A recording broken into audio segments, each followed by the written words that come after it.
ready. This is going to be exciting.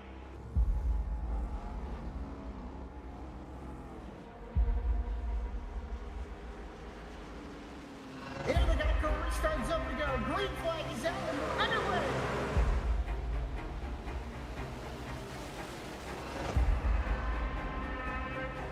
Just a few laps into this. Oh, the 37's getting loose. Oh, and he saves it. Oh, they're going 3 wide.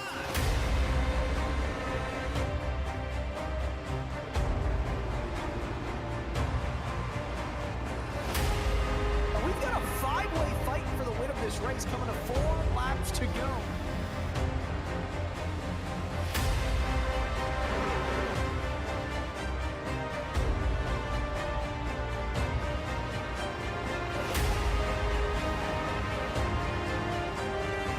He's gonna win it here in spectacular fashion.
Well, good evening, race fans. It may be cold and snowing wherever you are, but here in the virtual world, it is a beautiful day for racing.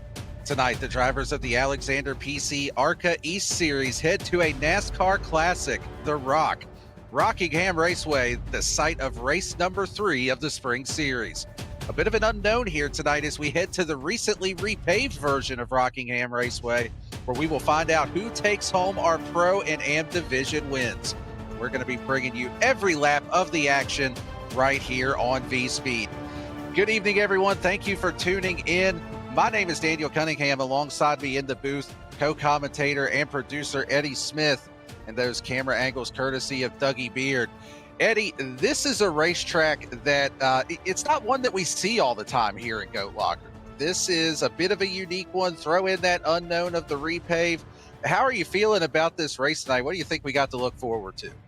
Well, we got to look forward to some awesome racing and some a lot of fun just seeing how these guys handle how this track has been updated. Of course, the one we're looking at is a little bumpier. It's got a lot of real big, character that kind of made this track interesting. But it's such a weird looking track. It's sort of an odd shape. It's just like an old racetrack, which is what it is. It was opened in 1965. Everybody knows Rockingham. If you know NASCAR in the 90s, you know Rockingham. It was one of the staples of the NASCAR series. I mean, I think it was like the second race of the year almost every year. They call it the North Carolina Speedway. And, yeah, I mean, just a fantastic track. 1 mile, got a lot of banking. You can really run the outside. You can run right around the bottom, just depending on how the car handles. But you can see the banking differential there in the turns and, not quite flat on the backstretch, which I think is pretty fun. So it's if you let go of the steering wheel, Dan, you're going to go right down to the inside wall no matter where you are. It is certainly a unique racetrack. I actually had the opportunity to head to Rockingham this past year when NASCAR made the return there. And one of the things that I noticed, and it seems to be the case here on iRacing as well, you talked about how bumpy and how much character the track has. They really worked to keep that character in the track, even with the repave. It's definitely smoothed out a little bit, but the bumps are still there, especially over in 3 and 4. It seems like they are really struggling with those bumps if you're running the bottom. So going to be something to keep an eye on as we go through the race here this evening. And we don't have points as of yet. We do have drop weeks here in this series, so the points are a little bit wonky, but just to recap for those that have been watching at home, or maybe this is the first time tuning in, Barrett Morton back-to-back Pro Division wins here to start the season. Jamie Libke and Fuller are the two that have won the AM division in the first two races. So see if anybody can throw their name in as a first-time winner on the season. But as these drivers are finishing up their qualifying run, we are going to have a pole award to hand out here this evening, and that is the Jam Printing and Promotion Pole Award. Since forming in 2013, Jam has contributed printing and promotional sponsorships to more than 60 local nonprofits. The primary focus on organizations that assist veterans, women, and children. They have been with Goat Locker Racing since the very beginning, local and veteran certified. When they do well, they do good in the community. And speaking of the man that has won the first two races here in Goat Locker, Barrett Morton, he is going to be your pole winner for this race this evening. Joseph McWhorter starting in P2 to his outside. Taking a look at row number 2, you got Jeremiah Holt, Tyler Gibbons starting in 3rd and 4th. Rolling off in the 5th position is going to be Mark Cofield with Chance Taylor in 6th. Starting in 7th, Jamie Barkis with Samuel Yosef to his outside in 8th. Rounding out the top 10, the younger Barkis, Chase Barkis, and Daniel Selway starting in 10th.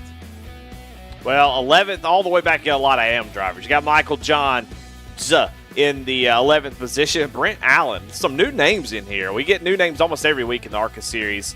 Brent Allen's going to start in the 12th position. In 13th, got Tom Howe with David Brooks there in 14th. Alex Gaw going to be in 15th with Alan Smith in 16th. In 17th, Andy Carnes, and you got Bobby Whitley in that 18th position. In 19th, Claire Sisk, Colton Sisk, round out the top 20. Richard Sutton's going to be starting in 21st with Tyler Tillman in 22nd. 23rd, Benjamin Richards with Edward Fedler in the 24th position. 25th is going to be Jonathan Lawless with Michael Alexic. I'm sorry if I butchered that name. I will go ahead and apologize for that now. Tyler Evans going to be in 27th. Zachary Tyler in 28th. Starting in 29th is going to be Mason Mier and Michael Kriskowski rounding out your top 30. I'm glad that landed on you and you nailed it. Congratulations. Brian Frogger, the Frog Man himself, going to start in 31st. Bill Mofield going to start in 32nd. 33rd, going to Michael Lemieux. And then Mike Schwind. Love it. Schwing in 34th. In 35th, going to be Casey Jones rounding out your grid here tonight. And that is your full grid here. You know, Eddie, give us enough time. We're going to get this by the end of the season, I promise. 80 laps here on the docket tonight. 40-mile-an-hour pit road speed. You got 4 sets of tires available, 3 in the pits, the 1 on the car. 65% fuel, looking at around 45 to 50 laps for the fuel run here this evening. And as always, 2 green-white checker attempts, 1 fast repair should these drivers need it. But we are already with the 1 to go here. iRacing only giving these drivers 1 pace lap to get lined up, get rolling here this evening. And we are going to be underway here at the Rock. I'll be honest, I don't know what to expect out of this one. We've talked about the unknown. We've talked about how new this track is as far as just the repave. But these drivers are getting ready to tackle this track and put on a show for us here this evening. iRacing pace car has pulled off. Green flag is already in the air here at the Rock. As Barrett Morton, Joseph McWhorter, your front row, get out to a good jump. Yeah, I think quickly we're going to find out how the high line works and how the low line works. That's always the big thing about these repaves is you talked about it as Joseph McWhorter looks down to the inside early on lap number 1, trying to gain that position back after Barrett Morton got the position early. They're going to side-by-side door bang a little bit. Bang. Yeah, we like it here on lap number 1. That's what you want to see. Get the elbows out and go for it early. Who cares if there's still 78 laps left? Go ahead and send it. I have a feeling, though, track position is going to be the name of the game here this evening. We've actually got a car around on the back straightaway. That is, I believe, the 39 car of Mason Bier. He is around, and caution is out. The 29 car also caught up in that as well. To pull this up on the V-Speed instant replay. See exactly what happened here. Heading down into turn number 1. And oh, see somebody gets in the wall just behind him, but just gets tight off of turn number 2. Looked like there was a car in front of him. I believe it was a 76 of Jonathan Lawless in front of him. Had to check up and spins trying to avoid the car in front. And, that's something that we didn't really talk about yet and man, that is massive damage. That car doing a little Did he get more damage later? Because, it looks like he's crab walking now. I don't think he was before, but it's definitely crab walking. Yeah, that is pretty massive damage there. But something we didn't really talk about earlier is the exit of turn number 2. These drivers were struggling with that in practice. I saw a bunch of people just knocking the wall down over there, and it looks like that is continuing into the race. But you drivers will have to use their fast repair here. They at least have it in their hip pocket. I don't know how the hell he's driving that thing back to the pits with the way it's walking there. You got the dang steering wheel turned all the way to the right. That's how he's doing it. He's trying to get into pit road. And, hey, bravo, able to get that thing down into pit road. He'll get that fast repair. They'll get that knocked straight, and he'll be back at it. Well, I mean, the first lap, first couple laps, we've already had our first incident. And what I could tell already, and this is a question I was going to ask while we were watching the racing, is just how that high line was going to work. Anytime there's a repave, the low line just becomes really dominant. But here, in the past, this track was so bumpy that, you could kind of, on older tires, run that high line. So I'm excited to see. Now, going down to the bottom, getting under the bumps on the old track, you would just go down to the bottom, stomp on it, and just kind of drive off the corner. That was the fastest way. As the tires started to wear, you could mosey up to the outside line, kind of like a Dover or Darlington, drive up the track, and then drive back down, get a massive run. So I'm very interested to see if that's how this race plays out. Are we going to bottom feed, or will we sort of kind of mosey up to the top at some point? Yeah, I'm going to be curious to see that as well. Eddie, I should have paid attention when you used to talk to me back in the team chat when we were teammates racing together, because I could never figure out how to drive this place, and you just gave a perfect breakdown of how to do it. And it's my fault for zoning out all the time, but it probably explains why you won a lot more races than I did too. But at this point, these drivers are out there trying to figure it out on the new repave, trying to figure out the best way around this track. Early on here, Joseph McWhorter was able to make that pass on Barrett Morton, take control of this race. A couple of Bandits teammates there on the second row as Mark Cofield and Jeremiah Holt there right behind. So a few of those drivers up near the front here already. As we get ready to head back green, Joseph McWhorter will lead the field into that extreme scoring restart zone. And we are back underway here at the Rock. Well, the leader has such an advantage on these restarts when you get to control it. It's such a nice advantage. You can see Barrett Morton way up the track, effectively letting Jeremiah Holt go as they got a little bit of action behind him. But you can see what that outside line can do if you get a run off the corner. But let's go on board with Mark Cofield, and we'll kind of see what this looks like on board with him and seeing the different characteristics. We go down to the bottom. You can still see the movement in the car. It's just not as drastic as it was. But you can see you go down to the bottom, you kind of wait on it just a little bit, but then you stomp it as we got caution back out on the speedway. I believe that is the 145 car of David Brooks, and it looked like Andy Carnes got a piece of that as well. Both of them were sideways over in turns 1 and 2. So go back and check the V-Speed instant replay here. Taking a look specifically at Andy Carnes, I think it was kind of two separate incidents here, to be honest with you, Eddie. Yeah, there it is. The 145 gets loose.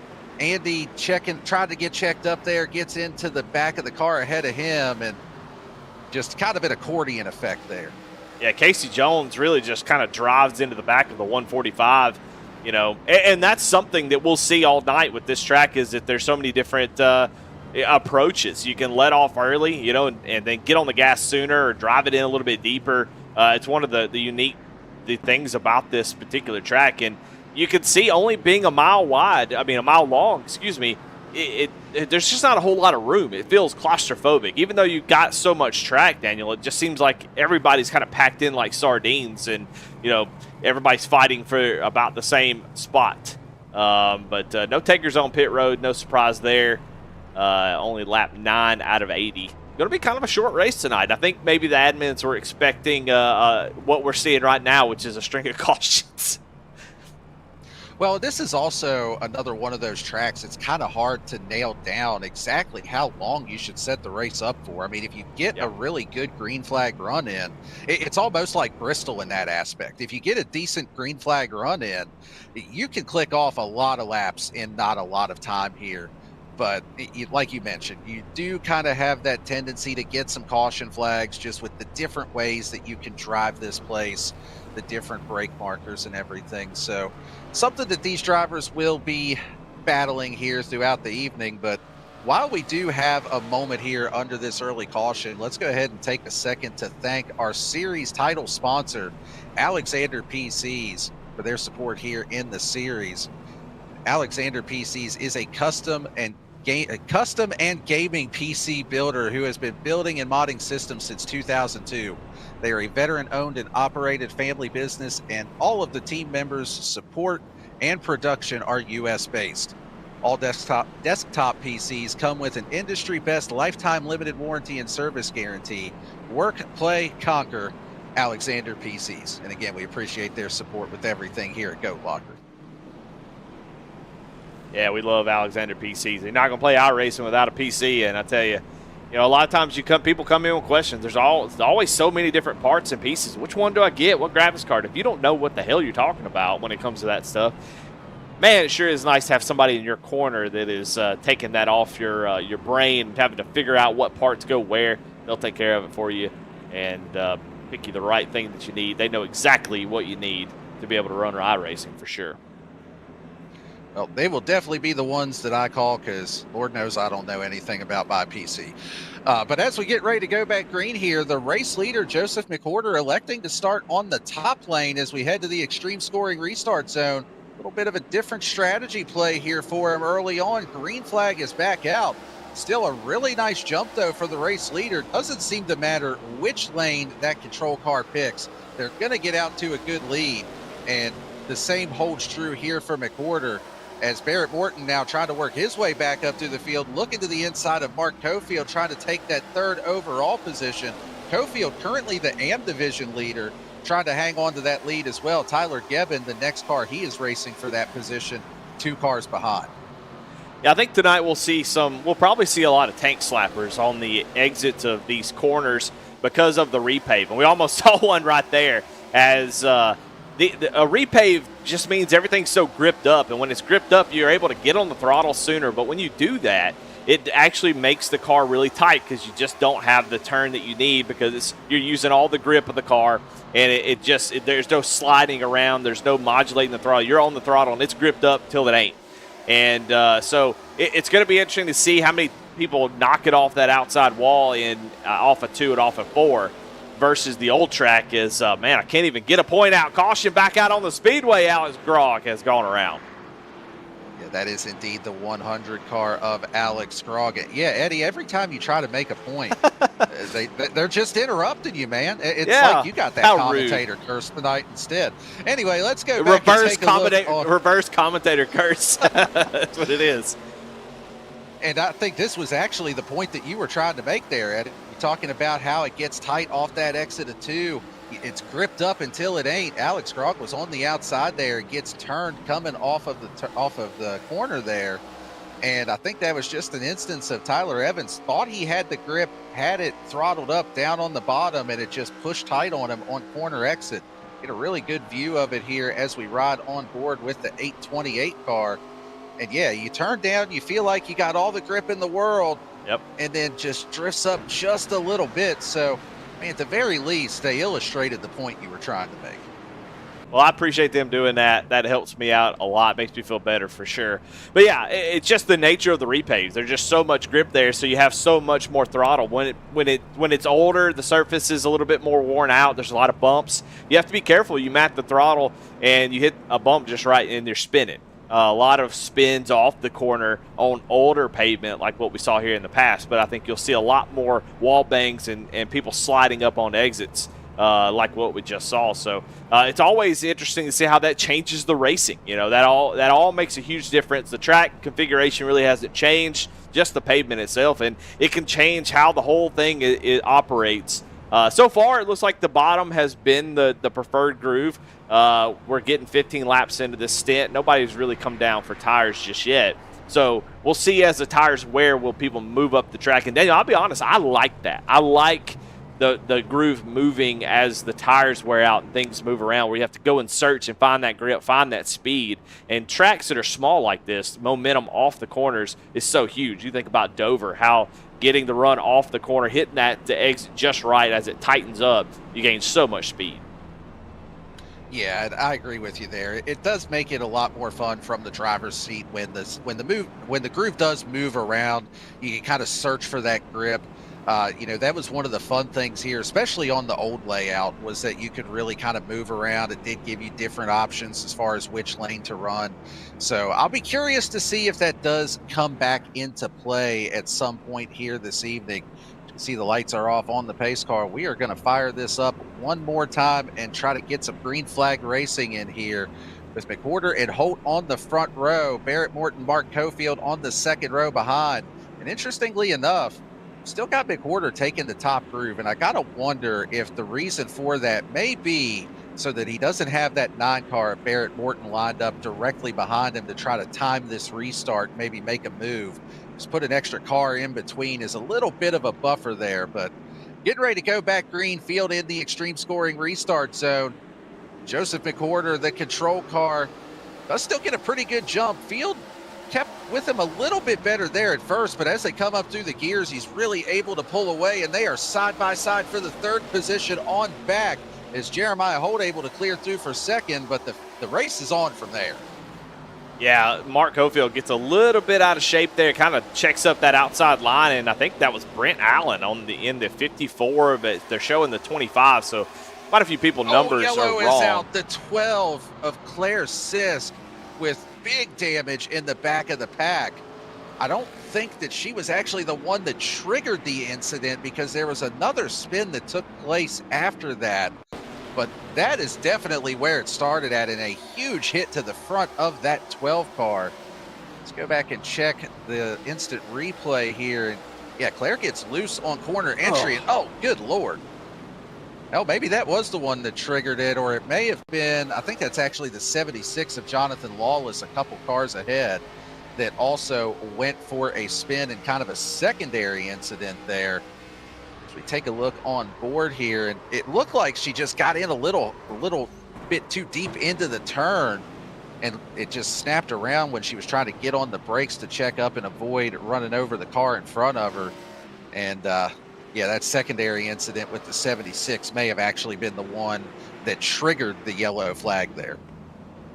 Yeah, somebody in chat probably said, hey, turn your brake bias down to, 50, 60 or 58 or something like that. And it's a really good thing here for sure, because it helps set the car in these corners. But you have to be careful. Like in that moment right there, just having to check up a little bit too much on entry, just slings the back end around, and she came right around. So a hard hit, going to need a fast repair, has already taken it.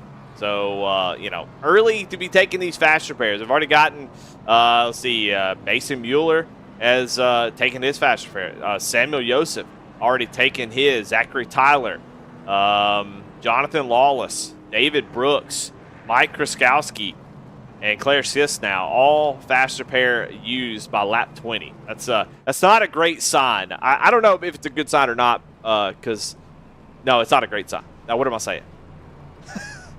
No, that is less than ideal to have to use your fast repair a quarter of the way through the race. But while we have an opportunity here under this caution, let's go ahead and thank another one of our great league sponsors. Actually, a new initiative here with Goat Locker, and that is the GLR Pit Crew. And that is a monthly giving initiative designed to provide consistent, meaningful support in our fight against PTSD, mental health struggles, and suicide in the veteran and first responder community. When you join, you're not just making a donation, you're becoming part of a team. the team that keeps this mission moving forward. You can learn more about that mission by visiting goatlockerracing.org and clicking on the pit crew banner. It's something that's really brand new. I believe they just launched that right at the first of the year, Eddie. Just another way to help support this mission and everything that they're doing here. Yeah, it's a great initiative because it gives you the option of not only joining as a person, just a normal person, a viewer, a driver in the series. You get free entry to the Premier Series, but it's also a great initiative because it allows for businesses who don't want to, maybe drop a whole lump sum of money to Goat Locker for the mission that they're doing, but maybe a little bit smaller amounts. It just opens up so many opportunities for sponsors and stuff like that. And it's just a great initiative. But maybe we'll get some green flag racing here as Jeremiah Holt is to the inside of Joseph McWhorter, who's going to have control of this restart. Getting ready to head into that extreme scoring restart zone. I have a feeling if we get another quick caution, it may open the pit lane floodgates as well, getting close to that pit window to make it to the end. Green flag is back out. Another good jump for Joseph McWhorter, getting out ahead of the 73 of Jeremiah Holt. Got Barrett Morton there in the third position. Mark Cofield in fourth. Chance Taylor, first time we've really talked about him, up in the fifth position. And I think that wasn't your old man making contact with the wall there, was it? His power's been out for a couple days, so he's not exactly hitting on 100 at the moment. So he got a little tight when we talked about it, made contact with the wall. He's still running, but boy, that was a pretty hard hit. He hit it pretty solid, like pancaked it on the side, so maybe it didn't damage it too bad. It was like he's able to get back around Michael John for that 11th position, but hard hit. You don't want to be doing that too much. Yeah, especially, at least he did hit it kind of flat on the side. That does help the cause just a little bit compared to if you kind of make that square right front contact, you get a little bit worse aero damage. But battle for second starting to heat up a little bit here as Barrett Morton starting to reel back in that 73 car of Jeremiah Holt, putting a little bit of pressure on here. Got teammates running in second, third, and then your AM leader, Mark Cofield, also a teammate in fourth overall for the race. Morton looking to the inside here and see if he can complete the pass on the 73. He's going to be able to do so, trying to bring Mark Cofield with him, as just like you had mentioned earlier, Eddie, Jeremiah Holt there making just a little bit of contact with the wall off of two. Yeah, good to see some racing, and it being such a short, small lap count. There's a couple things in these early cautions. All it's going to do is just make guys drive harder and push the issue even more because time is running out. You got to go. And if you're going to catch up to Joseph McWhorter, if you're Barrett Morton, you better get up there and do it quickly because these laps will click off very fast. About 22.5-second laps, depending on if you're running by yourself or side by side. So it'll click off quick. So you better go. And I imagine they could probably make it at least to lap 40. So I think a one stop will be sort of the call here. But so far, green flag racing, everybody's starting to get spread out here. And it seems like we're getting a little bit of green flag run here. So it seems like everybody's kind of calming down. Yeah, and from a couple drivers I spoke to pre-race, they were saying anywhere between 45 to 50 laps on fuel. Caution's going to help that out just a little bit as well. So be interesting to see how that plays out if this does start to trend towards a green flag race. Taking a look a little bit further back here, that is Chase Barkas, Samuel Yosef. They are battling for position within that AM division. Good battle going on between the two of them here. This is for 13th and 14th overall, 7th and 8th in class. And Barkas is really starting to put a little bit of pressure here, especially for somebody like Samuel Yosef that he's trying to get around. Somebody that honestly has shown that he's fast enough to run with the pro division drivers. So no small task there for the 710 car to be able to keep up with it. Yeah, we talked about Samuel Yosef a couple times every single race because of how much he's improved since he's joined iRacing. Just about 6 months or so on the service and has improved greatly. He was involved in an early wreck, which is why he's having to work his way back up through there. But this will be a track that'll kind of maybe catch him by surprise. A lot of times newer guys kind of get the 1.5 miles and the tracks you see a lot, the cookie cutters down pretty quickly. But these wild tracks like Dover, Darlington, Rockingham, they take a little bit of extra time to really learn the nuances, and you really have to know those to be good at them. So we'll see if he learns them quickly, can get up towards the front. He's got about 4 seconds back from Mark Cofield. for that amateur win lead. He's having a tough time right now getting around Michael Johns. Johns being very defensive down on that bottom line, and it looks like Joseph may try to run up on the outside and get that spotter call and get around this 59 machine. Be able to get tight there. Well, and maybe one good thing to Joseph's credit with not being as experienced on iRacing, you don't have to unlearn what you know about the track from before the repave. That's if true. He's seeing this place for the first time, he's not coming in with any preconceived notions of, well, this is how you used to race it on the old version. So maybe he can use that to his advantage, kind of come at it with a fresh mindset. And soon as I say that, into the outside wall off of turn number 2. So I think I'm just going to go ahead and shut up and quit talking about him now. I think we talked about him enough that he finally hit the wall. So that's good enough. Let's move back up towards the front. Mark Cofield in a great spot for this amateur win. Tyler Gibbon just 2 spots behind in the overall. Mark Cofield's been actually really good this season. He's been up here running in the front in all 3 races, and tonight no different. So expecting him to get this win before too long. I think he had a great race last week and just had some trouble there at the end. They kind of messed everything up, I do believe. But the pit strategies at the end got him last week.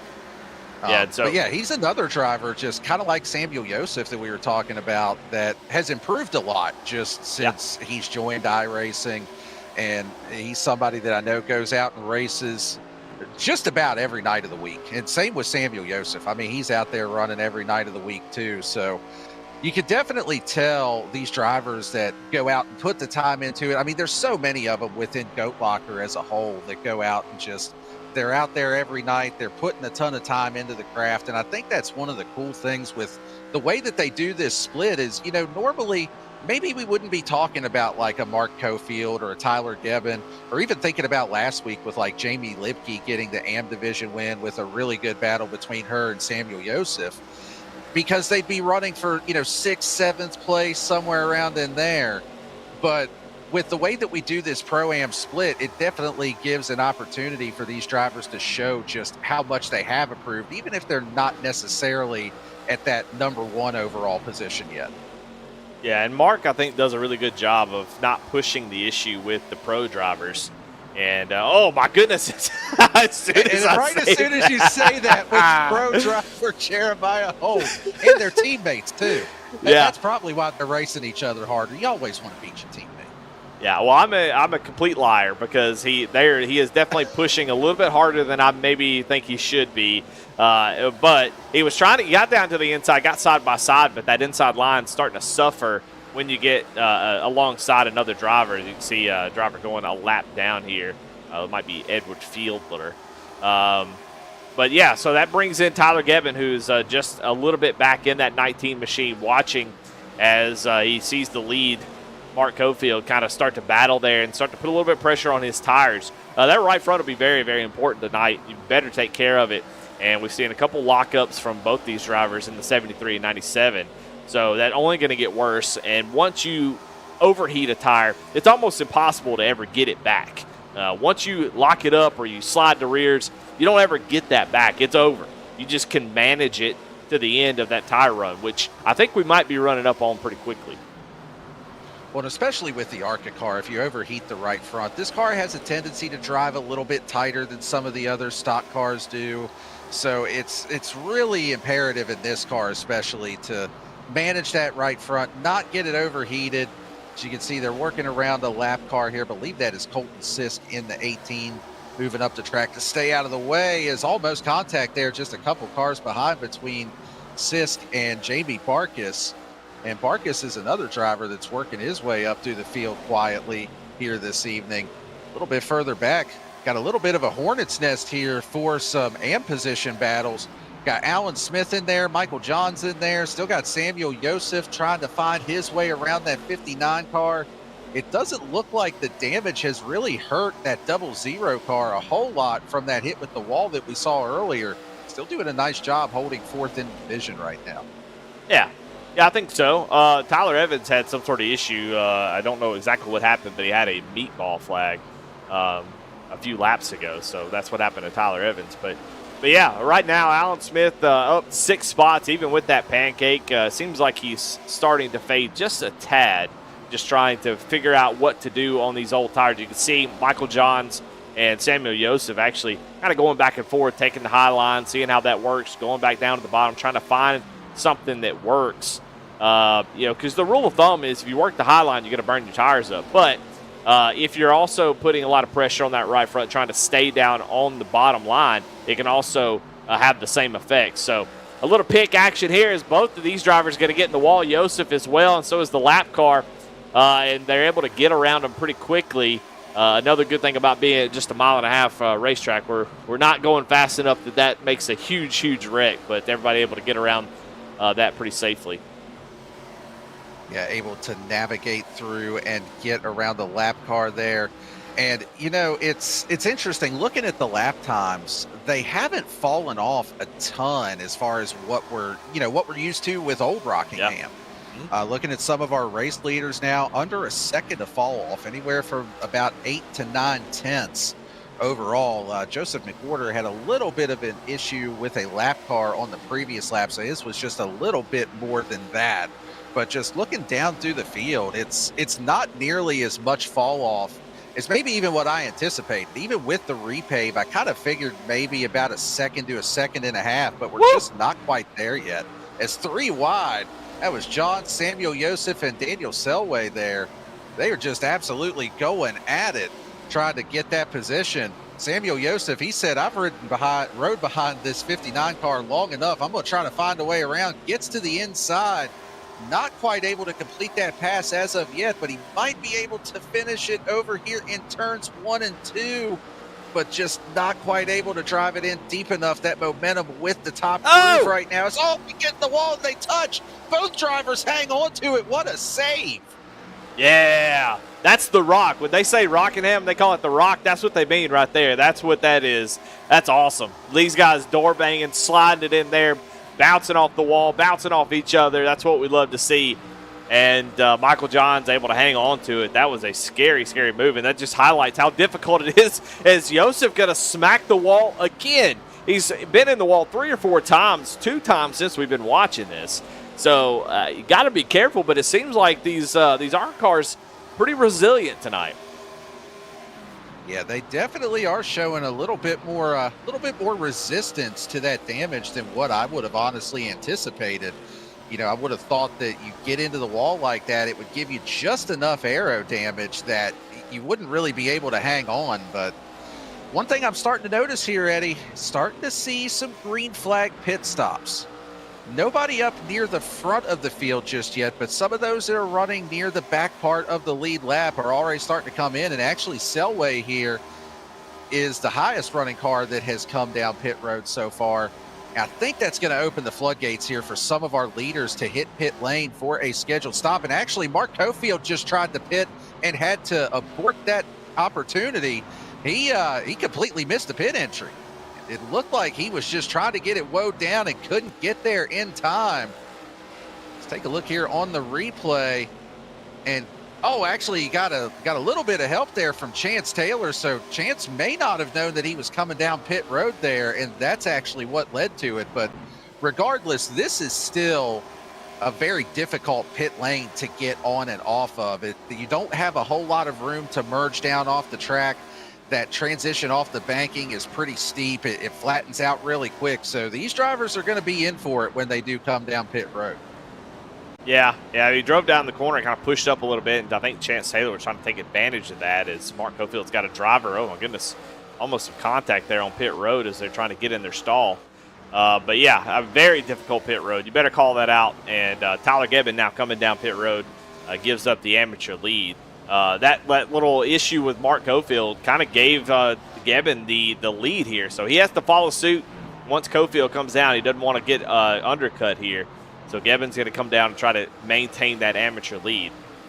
First pro driver that's up in the top 5 coming down pit road, Jeremiah Holt, going to come down and get 4 tires and fuel. And I think Joseph McWhorter, Barrett Morton, those guys, I think you'll see them stay out as long as they can. At this point, Joseph McWhorter has such a nice pace and so much clean track that he can afford to give up a couple laps to Barrett Morton on fresh tires, so he can wait as long as possible. That way you don't have a caution that comes out during the cycle that could really change everything up. Well, and actually, to your point, Eddie, I was just getting ready to mention that it looks like all of these drivers are losing 2 laps when they come down pit lane. If you're coming down for 4 tires, you're guaranteed to go 2 laps down. So even taking a wave around if a caution comes out really doesn't help you a whole lot.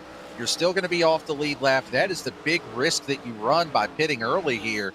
And especially for somebody like Barrett Morton, I really wouldn't be surprised to see him run this all the way to the end on fuel and just run it empty.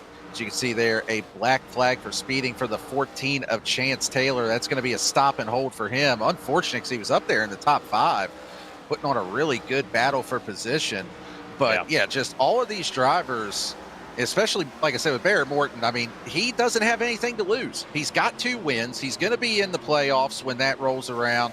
He can just kind of roll the dice here and hope for that caution, as Joseph McWhorter is going to hit pit lane, gets it slowed down to that pit road speed. Nice smooth entry on the pit lane.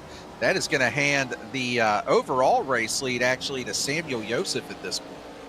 Yeah, mistakes on pit road are going to be massive right now because we're doing about 23-second laps, and it's a 40-second hold, and caution comes out. Caution is out. The 76 of goodness. Jonathan Lawless is around. On the back straightaway, caution is out, and I don't know if Joseph McWhorter is going to be able to get off of pit road on the lead lap. Something we'll have to keep an eye on here as we go back on the V-Speed instant replay. This is the danger of what you run into, and Lawless was trying to stay out of the way, had some cars on fresher tires, gets up into the wall, shoots him down the track across the front of the 15 of Jamie Barkas, and just spins back up onto the track after that. But that is going to jumble up this pit cycle. And yeah, it does look like Joseph McWhorter is going to be 1 lap down. And actually, Barrett Morton think too. Barrett Morton came down pit road. The whole damn field's a lap down right now, aside from Jamie Barkas and Andy Carnes. If I'm Jamie Barkas, drivers. Look, if I'm Jamie Barkas, well, you got to come down pit road, but I'd be telling Andy Carnes, hey, stay out. Lock these jokers down. I'm gonna make an executive decision to Andy Carnes, stay out, and lock these guys down and keep them from getting the wave around. He's not going to do it. He's going to have to come down pit road. No. But that would have been fun. So all these guys, McWhorter now are going to be probably the lucky dog, although he is on the tail end of the lead lap, so he would get waved around. The problem is, actually, it's not a problem because the whole damn field is going to get waved around if they come down pit road. So not the worst thing that could have happened for Joseph McWhorter. They're going to get waved around, but what happened here is that Jamie Barkas is going to get a free first place, and so is Andy Carnes. They're going to get to come out of pit road, and they're both going to have the respective leads in their division. Yeah, this is going to be a really weird restart, too. Pretty much everybody is going to be – it's basically going to be an old-school single-file restart because of how many wave-arounds and free passes. I think we're going to see 2 cars side-by-side on the front row with Barkas and Carnes. And Carnes is going to be the only man up on the top groover. He's going to be just about the only one up there. This may take an extra lap or so for race control to sort out with all these wave-arounds, but – Eddie, while we got a second here with this caution and just anticipating, we're probably going to have to add a lap here. Let's go ahead and talk about another one of our league sponsors, and that's ATYL. And I know you've gotten the opportunity to work with them through Goat Talk, and I know they're a really cool group to work with and do a lot of support here with us. Yeah, Taylor Kitchen over there at ATYL Media. I mean, a juggernaut, a self-starter, just a kick butt. If you like NASCAR, if you like Formula One, if you like IndyCar, if you like NHRA, if you like Goat Locker, ATYL Media is where you need to go to find all of your motorsports news, podcasts, roundtables, interviews, discussions, all kinds of stuff. They actually have a website, AboveTheYellowLine.com now, that you can go and there's articles there about NASCAR. So, incredible work they've done. The website is awesome. They support us, allowing us to be on their platform with Goat Talk, which we're so appreciative. And dadgummit if, we don't want to support them back. So when you need NASCAR news, you want to go check it out, go to ATYL Media first. I guarantee you're going to get some of the best coverage, some of the best opinions. And, hey, they're just awesome people, and they're doing great work. So go support them. We're so happy to have them as a partner of Goat Locker. Yeah, and actually Taylor Kitchen, to be honest, I was not familiar with her until ATYL kind of got involved with Goat Locker and Goat Talk was on there. So she's become one of my favorite follows on Twitter for NASCAR or X, whatever the hell it's called now.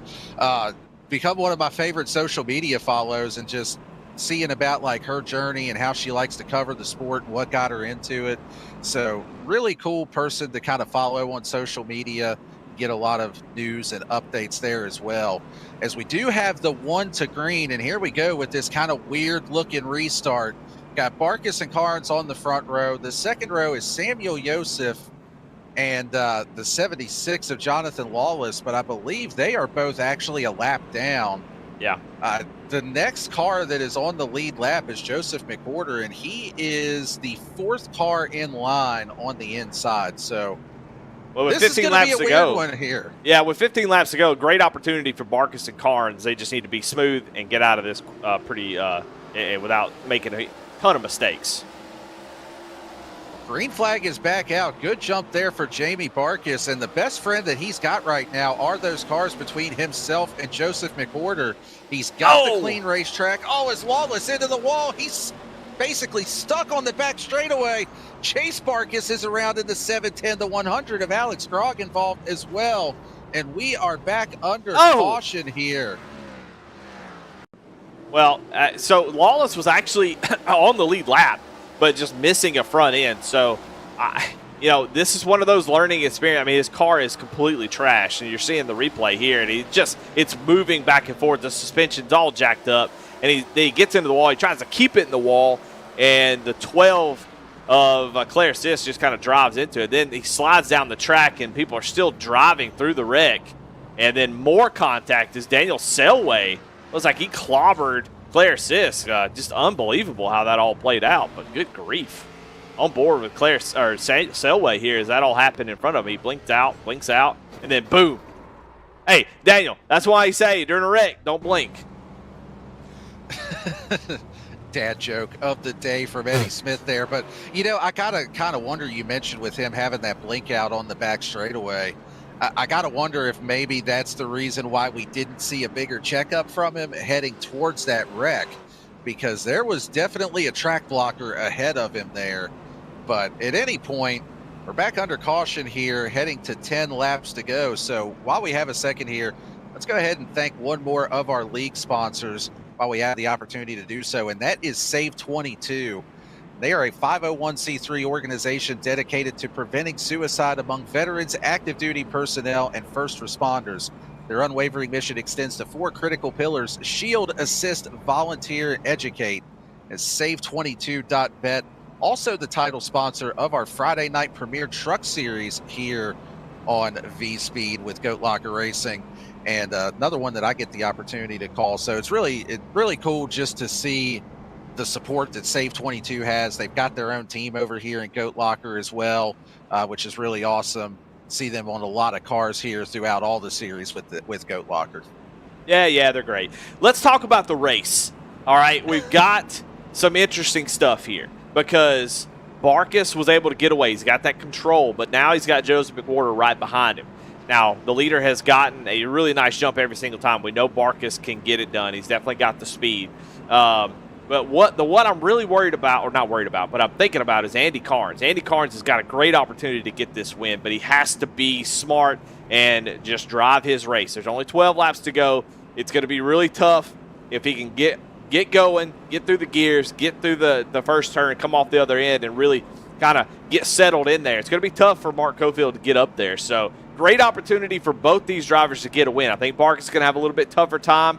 I think Andy Carnes, if he could just be calm here, don't try to get out of the way like some of these guys do. Really put it, try to race it out. I think he's got a great shot.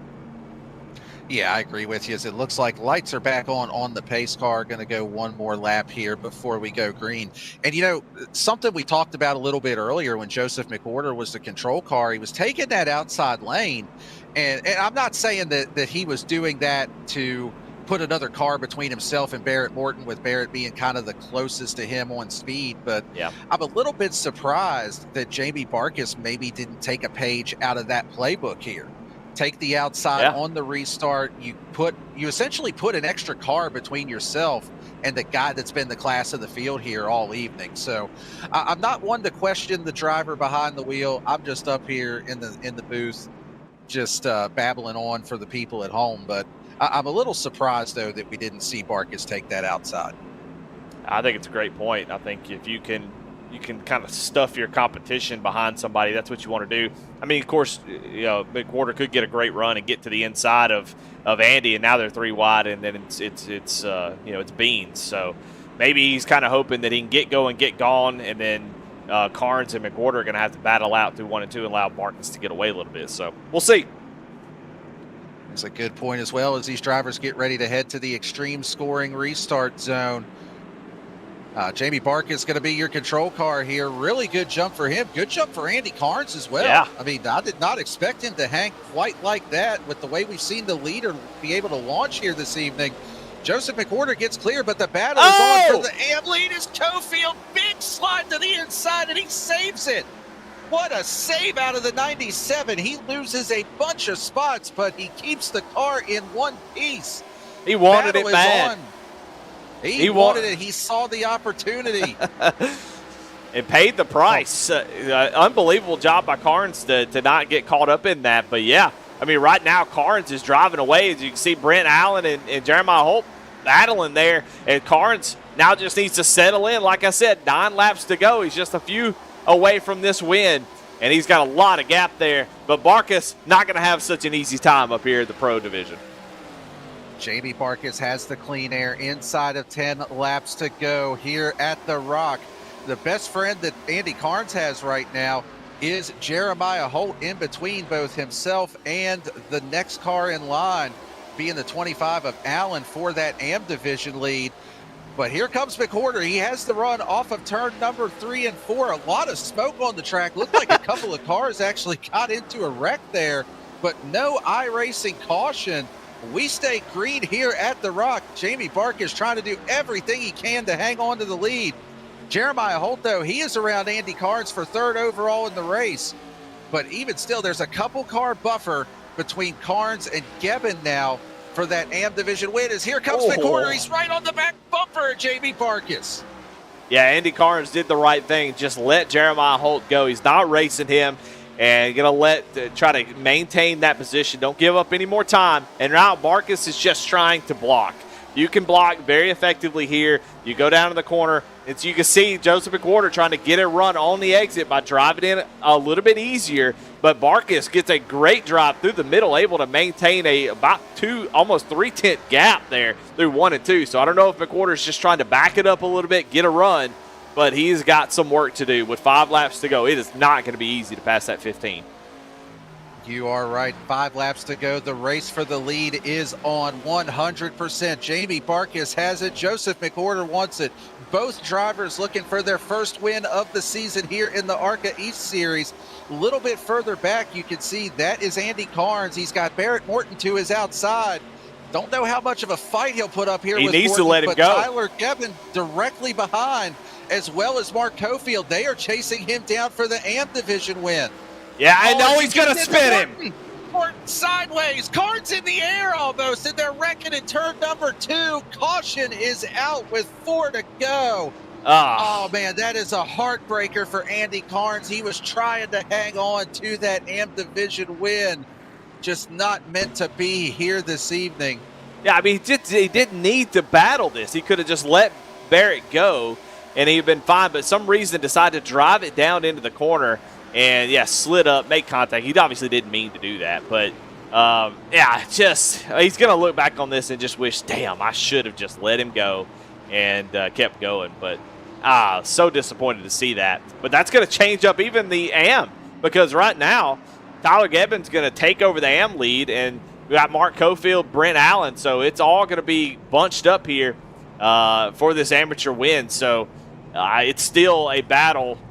No matter who goes, it's going to be a crazy battle to the finish here. As you can see McWhorter down on the bottom of the track, faking a little pit road, trying to sneak Barkas down, trying to trick him to come down pit road. He is not biting. Not on a green-white checkered. Well, I think we will get a green-white checkered, actually. Yeah, I believe this will indeed be the first of our 2 green-white checker attempts. And this one's going to get good. You mentioned it. The top 3 there on your screen, Barkis, McWhorter, and Holt, they are all Pro Division drivers. 1, 2, and 3 battling for the overall win, the Pro Division win.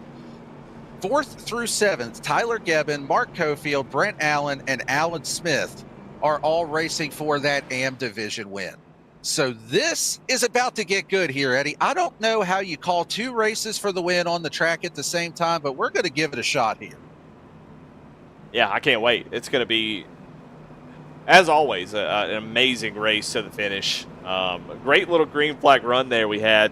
It's a shame we didn't get to see the green flag pit stops kind of play out, but now it's just about hitting your marks. If you're Barkis, you've got the best advantage because you get to control the restart. And all night, that's been the biggest thing here is you're just not able to make a whole lot of time up if you give it up on that restart. So Barkis has the best spot here.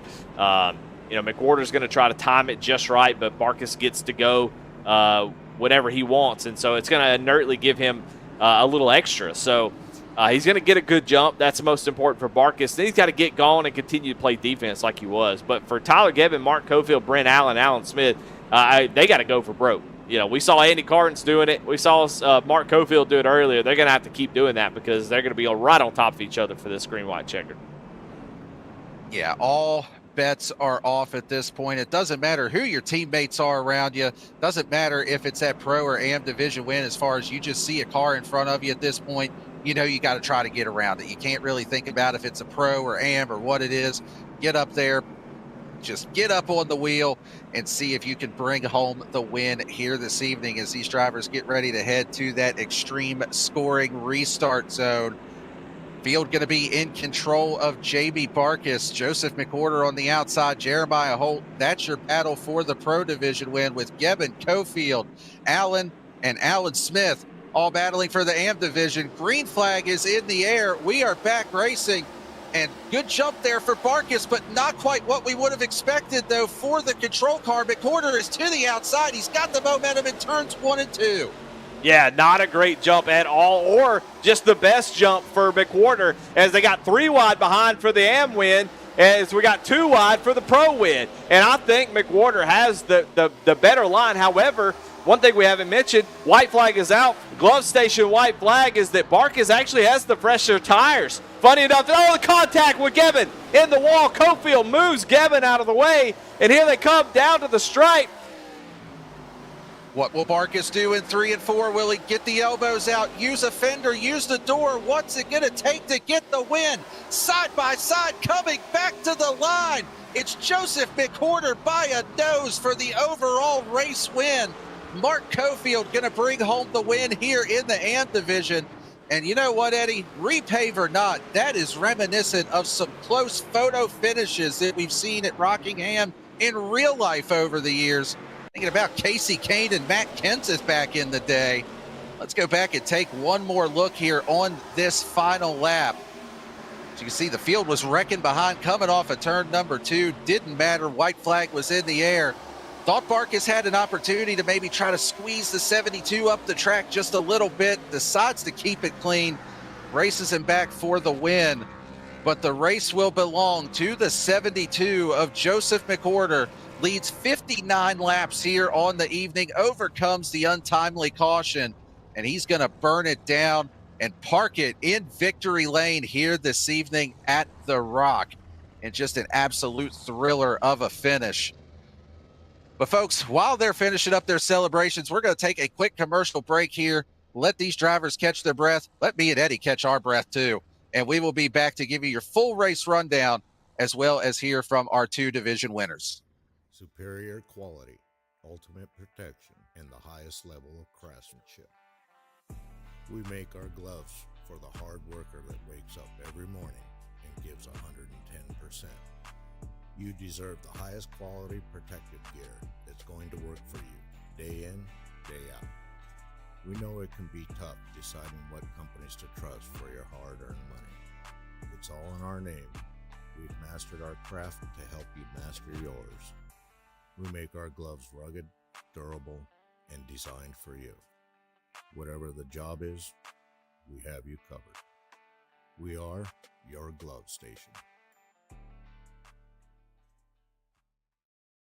A thriving job market and low cost of living, plus a wide range of veteran benefits, make Indiana the perfect place for veterans of the United States military to call home. InVets can help you find that home. We're an organization started by veterans to help former service members transition to civilian life in our state. InVets can help you find the community with the career opportunities, housing, schools, and amenities that fit your lifestyle. To learn more about InVets, visit us at invets.org today.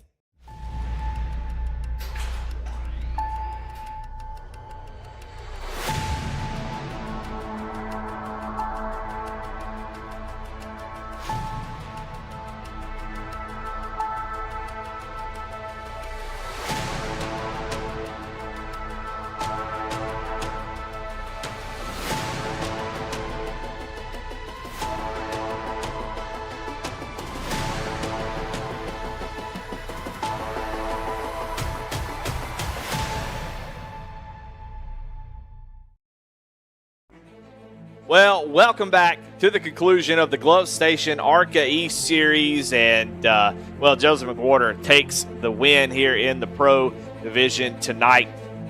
In second, Jamie Barkus with a great, just a stroke of luck, able to get out front, had the fresher tires, and just a slight mistake on the restart. Just a slow restart. He comes home in second, but still a fantastic race for him. He's up front in the top five most of the night. Jeremiah Holt also had a great run tonight. Daniel Selway Jr., after some contact, having to go get a faster pair, able to come back and finish fourth in the Pro. Then you got Michael Schwind in the fifth position. Chance Taylor in sixth after that penalty. Barrett Morton, after that contact there at the end of the race, comes home in seventh. And in eighth is Zachary Tyler. And then you got Casey Jones in ninth, and you got Michael Lemieux in 10th. Heading over to our AM Division race results. Mark Cofield brings it home with the AM Division win. Brent Allen comes home in second. Alan Smith, after that hit to the wall earlier, nice recovery from him, comes home in third. Samuel Yosef in fourth. Tyler Gebbin in fifth. Mason Mier comes home in sixth. Michael Alexic in seventh. Chase Barkus comes home in eighth. Tom Howe ninth. Rounding out the top 10 on the AM side is going to be Benjamin Richards. In the 11th position is going to be Tyler Tillman with Alex Grog in 12th. Richard Sudduth in 13th. Colton Sisk in 14th. Michael Johns 15th. Eddie's favorite driver on the field, Michael Kriskowski, comes home in 16th. Got Tyler Evans in 17th. Andy Carnes, heartbreaker for him in the AM Division lead late, had that incident. He comes home in 18th. Edward Fiedler in the 19th position and Bill Molefield in 20th. Rounding out the rest of the AM field, Bobby Whitley comes home in 21st. Claire Sisk in 22nd. Jonathan Lawless in 23rd. 24th position is going to be David Brooks. And rounding out the field is going to be Brian Frauheiger in the 25th position. But Eddie, what do you say we get these drivers up here for some post-race interviews? I believe you are standing by with our overall race winner, Joseph McWhorter. Yeah, Hey, Joseph. boys, how's it going? What's up, Joseph McWhorter? Well, fantastic race. The repave of Rockingham looks like it's a lot of fun. You started second, you led a bunch of laps, you got out front pretty early, and then that pit strategy happened that kind of changed the game. But talk a little bit about the first part of the race, getting out front. What did that track feel like? How did it drive with that repave? It races sort of similar. It's a lot smoother, so you don't really have some of the bumps that you're used to. And it was kind of throwing me off a little bit in 1 and 2 because I'm so used to there being a big dip as I turn down to do the whole. That's normally my marker to turn down to get off the exit of 2, and so I kind of had to learn that during practice of like just so that way I knew when to turn, not too early and hit the apron, and not too late to hit the wall. So yeah, the repave, it's interesting. It races the same as old Rockingham in some ways, but it also races different in some. Um, I would have, I want to say that I would have liked to have been on the old track a little bit more because at least with the old track, you had tire wear. you could make passes. It seemed like tonight it was real stalematey. It was kind of hard to pass. Like I was trying everything I could to get around Jamie and kept building runs, but I mean, you just the track was so planted tonight, like, and so gripped up that it was really hard to try and make anything happen. So, I mean, it was fun though. It was a really good time. Still, it's still Rockingham at the end of the day. Yeah, and then there on that last restart, just a great restart for you. A little surprising considering how strong the leader has been all night long, able to get to the outside. Talk about that last couple laps side by side with Jamie Barkus. Yeah, I was. He kind of I was talking to him about that down in the waiting room. I noticed that where he was going in the box and me getting that previous restart where I got to restart side by side, or well, I think I was either behind, I think I was directly behind him. I got to see where he was restarting and how he was restarting. So having that as an additional, I was able to time him. I would have liked to have timed it a little bit better instead of his door instead of his quarter panel, but he said he missed a shift and that's what got him side by side with me coming in into one. So I think we would have stayed side I think we would have stayed on his quarter panel the whole way down the straightaway. Be curious to know how that would have worked out going through the corner. But Jamie raced me really clean. We were able to drag race it out. No shenanigans were played. And honestly, I think that's probably one of the best finishes we've had in a while on a not super speedway. Well, it was a lot of fun to watch up here. Congratulations on the win in the Pro Series as always, man. Who do you got to thank? Yeah, first and foremost, want to thank all of our sponsors here at Go Locker Racing, Lincoln Tech, Save 22, Alexander PCs, Indiana Department of Affairs, InVets, um, Outlier Speedco, amazing partner of mine. Go check them out at outlierspeedco.com. Johnny, the boys have been building some really good sets. We got a really good set this week for Kentucky. So if you're in the market for some really good sets and you want to go take on the big dogs without paying the big dog money, go check out outlierspeedco.com. Red Camel Racing, go check them out at redcamelracing.com. Fire suit shoes, helmets, you name it, they've got it. Redcamelracing.com. Amazing partner. Glad that I got to re-sign them for another season. So go check them out if you're needing any equipment for any of your real life racing needs. You guys for putting on the broadcast each and every week. V Speed is just one of the best for a reason.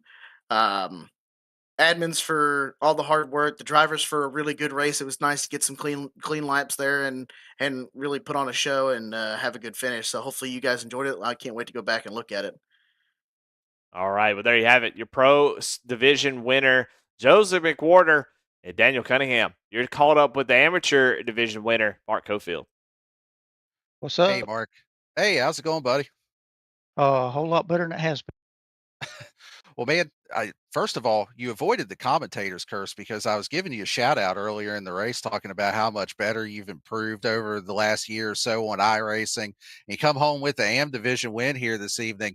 Uh, just talk us through that last restart and kind of what was going through your mind or what you needed to do to be able to get up there and take that AM division win. I wasn't looking for the AM division win. I felt like I was fast enough to run up there with Jamie and McWhorter and just couldn't pass.